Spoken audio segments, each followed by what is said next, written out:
My dad is demanding that I give my 5-bedroom house to my sister, but I told him he shouldn't worry so much about his golden child, because she isn't even his. I've been mulling this over for hours, and I haven't told anyone how I really feel. Maybe I'm just overreacting. Then I remembered this space exists, where I can come and ask for a little advice. So here I am, hoping you can make sense of everything I'm about to share because it's a lot. I'm 31 years old, I'm a man, and I work as a real estate developer. When I was 17, my parents kicked me out of the house after I stole something, in quotes, of course. I have to admit that as a teenager I wasn't exactly the easiest person to deal with, and I'm not denying that. Anyway, when I turned 17, they kicked me out. And at that point, I think I knew I deserved it, or maybe I just wanted to get out of there, so I didn't argue. Even though they booted me for stealing something I didn't actually steal. I hated the thought of ending up in the system, so for years I managed on my own. I ended up living on the streets and mixing with dangerous people. I felt like I was losing my mind and my purpose. But somehow, I kept going. After a while, I decided that wasn't the way to live. I'd been flirting with death too many times, and that made me realize there was nothing waiting for someone like me on the other side. I started taking odd jobs until I could afford to rent a room in a commune. My big break came when I was 21 and landed a job at a very fancy restaurant. I was also in the process of detoxing, and I realized that the substances I was using were only making my problems worse. It was tough, but I was surviving. One day, someone walked in who would change my life. That night, I served a woman and her mother. They were incredibly kind and even chatted with me a bit. I had a really smooth conversation with the woman, and she kept coming back. Over time, we shared pieces of our lives. Her name was Lucy, and she was the same age as me. Not only was she smart, but she was also really kind. It was clear she was one of a kind. Lucy became a great friend to me, the first person who truly believed in me. Motivated by her, I decided to finish high school and go to college. Between work and school, I didn't see her very often. She was doing great in her career, but she always had time for a quick coffee. I really liked her, but I felt like I wasn't on her level yet.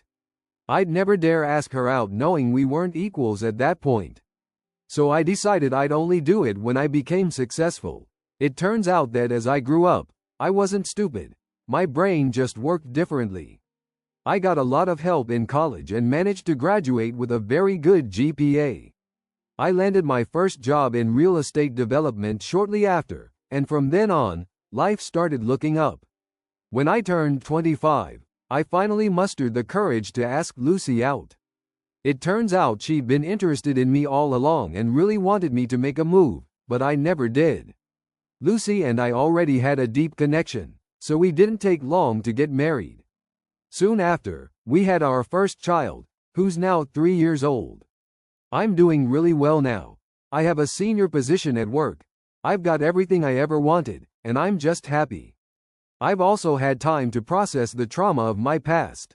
There were moments when I wanted to reconnect with my family, but I just couldn't bring myself to do it. My dad told me never, ever speak to them again, and that's exactly what I did. Even though I'm successful now and they'd probably be proud of me, I couldn't face them. I felt ashamed, you know? I wasn't the easiest kid to raise, and I caused them pain. I never thought they'd ever forgive me. It's funny how life works because a few weeks ago I got a friend request from my dad, none other than him. When I saw his face, I froze, thinking I was dreaming. After I accepted his request, he sent me a message. It took me a while to open it, but once I did, it brought me to tears. He told me that even though the past had been tough, he never stopped thinking about me. He said that now he was much older and probably didn't have much time left. He didn't want me to be lost in this world and wanted to make amends with me. He told me that everyone in the family missed me terribly and wanted to make peace. We talked for a bit, catching up on our lives. My sister, Sally, is now 26 and works as a marketing assistant. She's engaged and set to get married in a couple of weeks, and mom and dad are still the same. They just miss me a lot and have been thinking about me for years. It's been over 10 years since we last spoke, and, I don't know, it just felt weird. Guys, we exchanged messages for a couple of weeks before finally deciding to meet up. So, a few days ago, they came to see me and my wife. The reunion went really well. They were thrilled to see that I'd turned my life around and to meet their grandson. My sister loved my house and kept asking my wife all about it. Honestly, I was glad they got along. That's what I wanted. And everything would have been perfect if it weren't for one little thing. I hope my dad was joking when he said it. If he wasn't, then I'm really disappointed in him.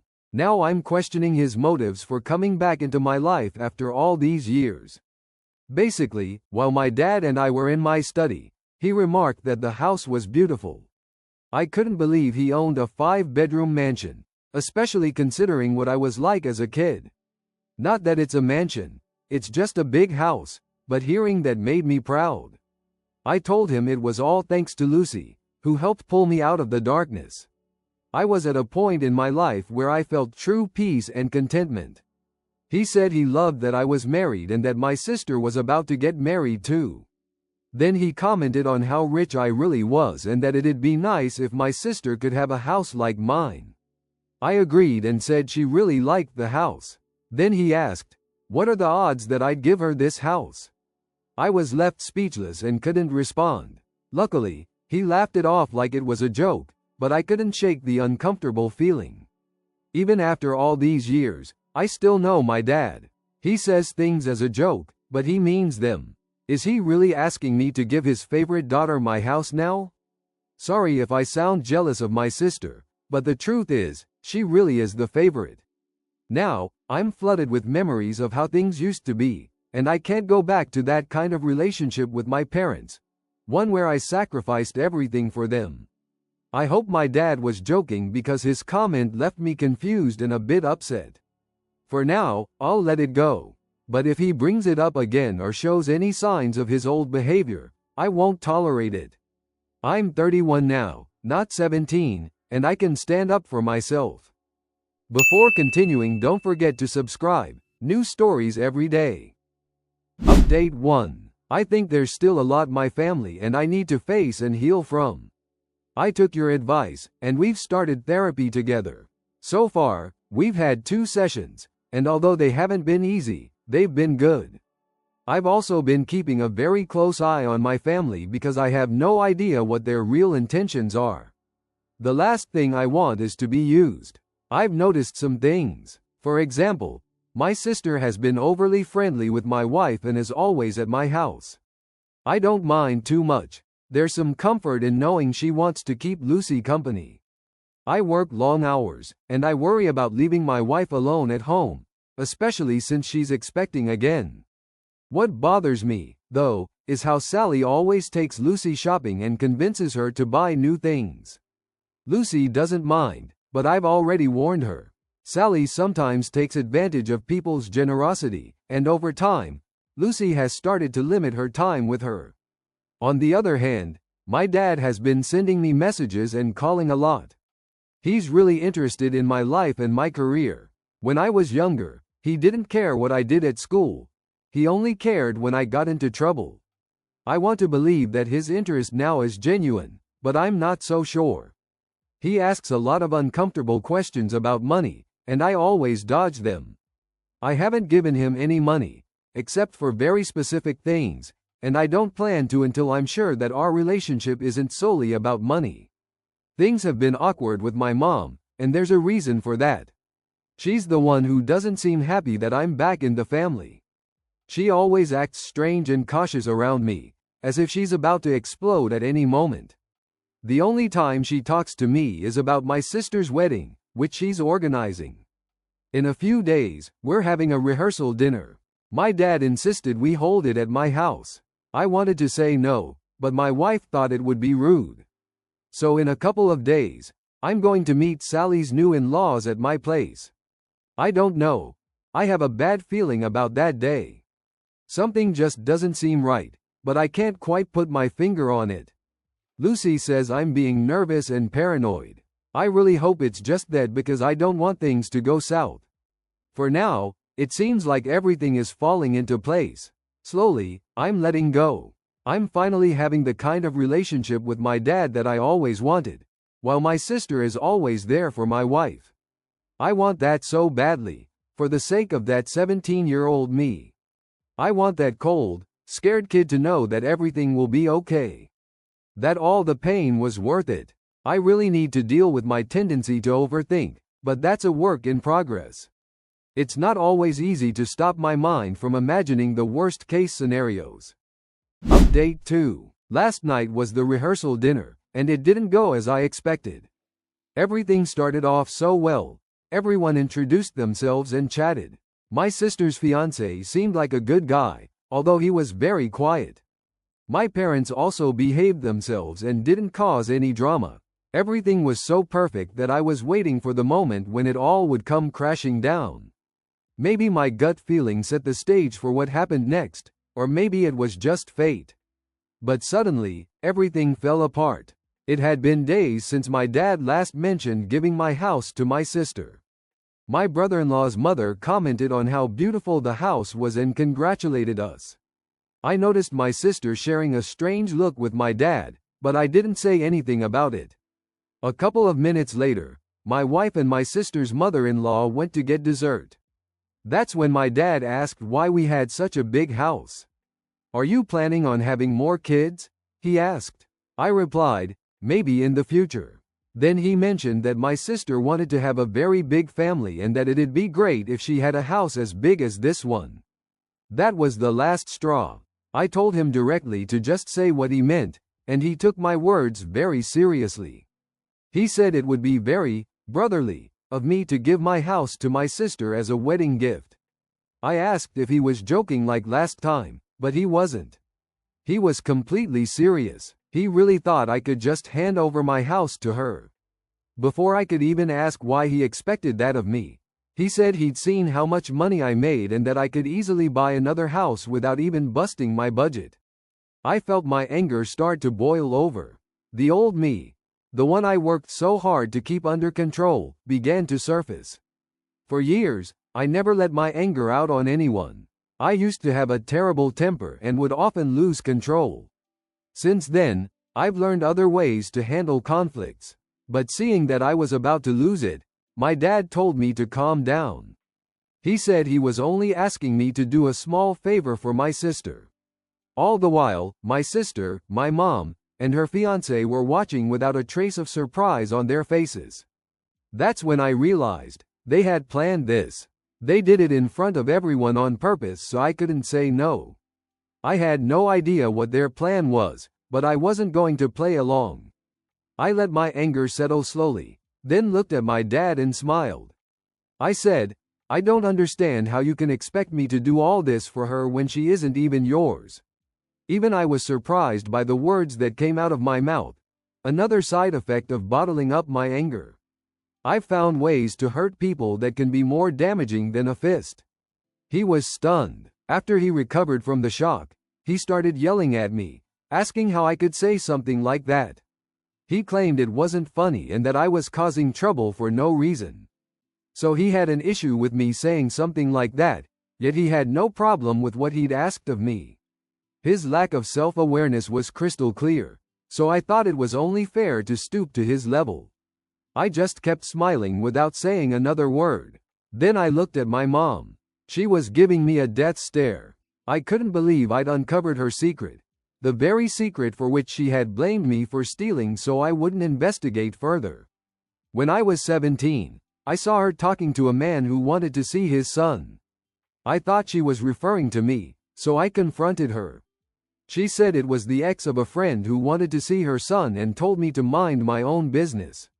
The next day, her silver necklace disappeared, only to mysteriously show up in my room. She accused me of having stolen it. My dad got furious and kicked me out without further explanation. Years later, I ran into that same man on the street. I thought it was my dad and reminded him about my mom. Luckily, it wasn't my dad, but it turned out he was the father of my sister. He was a man my mom had been involved with.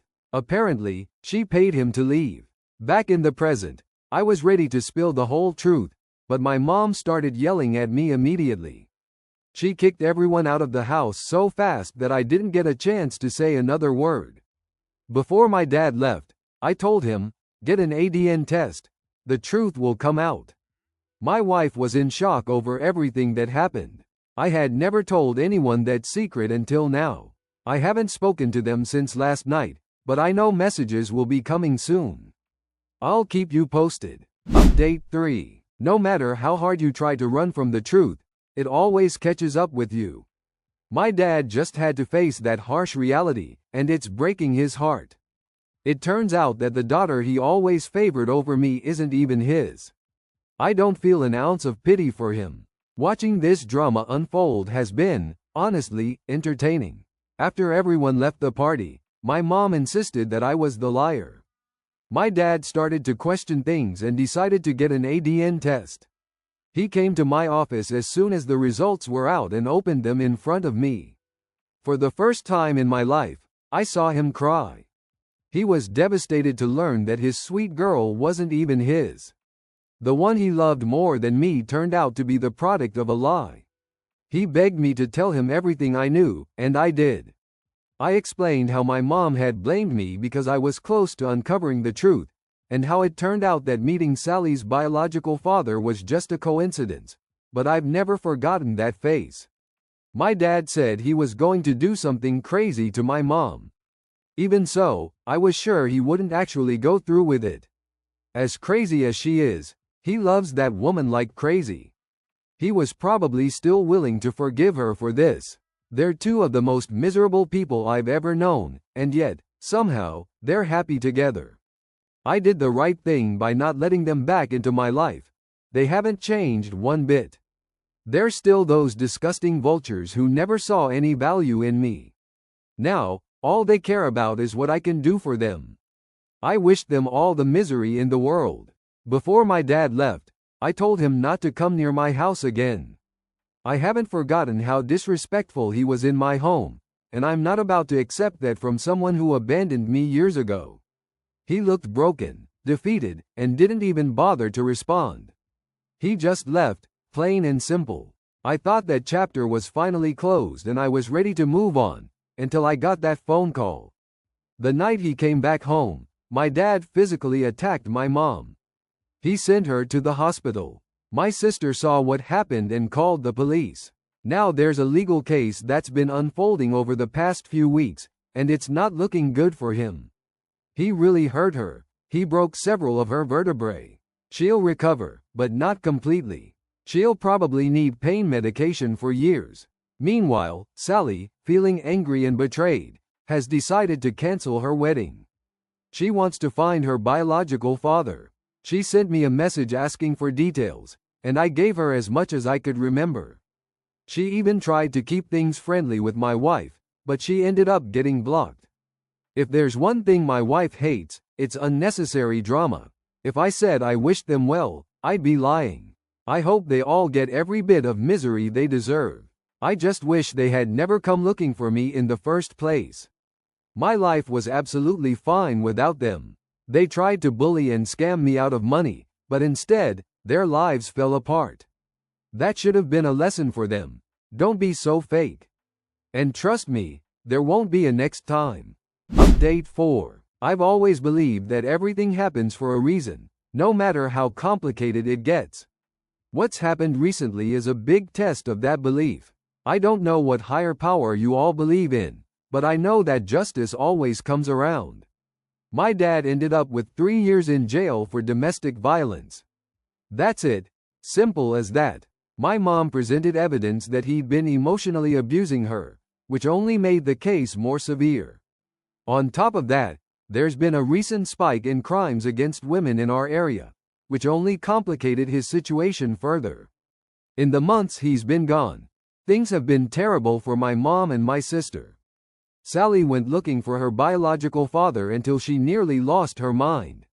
Later, she discovered that he died a few years back. That plunged her into a deep depression, and she decided she didn't want to get married anymore. I'm not really sure what she's up to now because we ended up blocking her.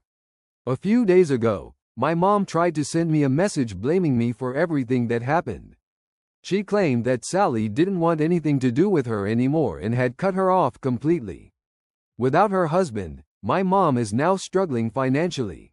I still can't understand how that's possible. Didn't they have any savings? I went through hell for more than 5 years because of her lie. I'd rather see her on the street than risk her telling the truth. If I'd had the chance, I would have exposed her long ago. I feel no loyalty toward her. She treated me like trash when I was a kid. If you're the parent of a troubled kid, try to understand them instead of crucifying them. I'm not saying you should allow bad behavior. There needs to be discipline, but at least treat us like human beings. Cruelty only breeds more hate. Right now, I hate my mom, and if she ever needed me, I wouldn't go. I've forgiven her, but I'm not going to forget. On a somewhat happier note, my life is moving forward. My wife gave birth to a beautiful girl just a couple of days ago, and that's what I really wanted to share. I guess I got carried away ranting about my useless family. Enough of that now. I'm going to focus on my beautiful family. Lucy has made me the happiest man alive by giving me a daughter. I'll make sure my kids have a much better upbringing than I did. I'll never abandon them, no matter what, and I won't play favorites. I'm breaking these generational curses, all thanks to the woman I married. I know I haven't talked much about Lucy, but she inspires me every day. She gave me the motivation I needed to leave the past behind and become the man she deserves. I'll spend my life making sure she's happy, and I don't care what anyone else thinks. She's my happiness. Lucy is going to be an amazing mother, no matter how many kids we have. We still have 2 spare rooms, so who knows what the future holds. I've got to go now, the baby's crying. Catch you later. Update 5. I'll start with a brief introduction since it's been a long time between updates, and I want to fill you in on my family before getting to the current issue. I haven't had any contact with my sister or my mom during all this time, except for what I'll share at the end. You all know I was never my mom's favorite. She accused me of stealing to cover up her lies, but now that the truth's out, I think I'm even less favored, if that's possible. All I know is she's moved to another state, and that's been it with her. I'm aware she's still dealing with the aftermath of what happened with my dad, but I haven't been able to verify it myself, and I don't think I ever will. I'll get to that later. As for my sister, it's more of the same. I haven't had any contact with her, and I wasn't invited to her wedding, but it's not the same wedding that was originally planned to be held at my house, nor with the same fiancé. Things ended with that guy shortly after everything went down, especially since she fell into a deep depression and ended up canceling the wedding altogether. Lately, she's gotten help and even found someone new. Now, about my dad, the reason for this update: he's finished serving his sentence. And as soon as he was out, he contacted me. Of course, I was pretty reluctant to speak with him, but now, in a way, I'm glad I did. To avoid boring you with all the details, since I know you don't like long updates, he told me that all that time locked up gave him a lot of time to reflect. He admitted that at first he was angry with me because he thought everything was my fault, but later he realized that, in fact, I helped him uncover the truth. He also acknowledged that it was his own fault for making bad decisions, like what he did to my mom, and that the punishment was well deserved. But then, while talking with counselors and other people in prison, he came to the conclusion that I might not even be his son. So he was there not only to apologize, but also to suggest that we do a DNA test. I won't lie. I had my doubts for a while, but I also didn't want to contact him or go through all that while he was still serving his sentence. Thanks to him reaching out, I figured it was the perfect time to do it. It wasn't that it would change much in our relationship, but at least I wanted to be sure so my kids would know who their grandfather is, especially if there was any hereditary disease we needed to be aware of. So we did the test, and it turned out that I'm not his son. After that, the man who thought he was my dad told me that we could still have a relationship, but I told him this was the perfect opportunity to completely cut ties, now that there isn't even a blood bond between us. I know that must have hit him hard, given that this man can't stop getting bad news, but I had nothing else to say. My next move was to contact my sister and get a DNA test between siblings. I didn't know that was even possible, but when I looked into it, I discovered you can find out if you're a full sibling or a half-sibling. The results showed the latter, so by elimination, we share the same mother, but not the same father. That would have solved the mystery and prevented my mom from contacting me, but I couldn't get a response from her. She's still very angry with me and refused to tell me who my father is. She also told me never to call her again, which is fine by me. Right now, I'm at a dead end. I can't force her to tell me, and I even think she might not know herself. At this point, all that's left is to hire a private investigator, which I doubt would help much, or just drop it.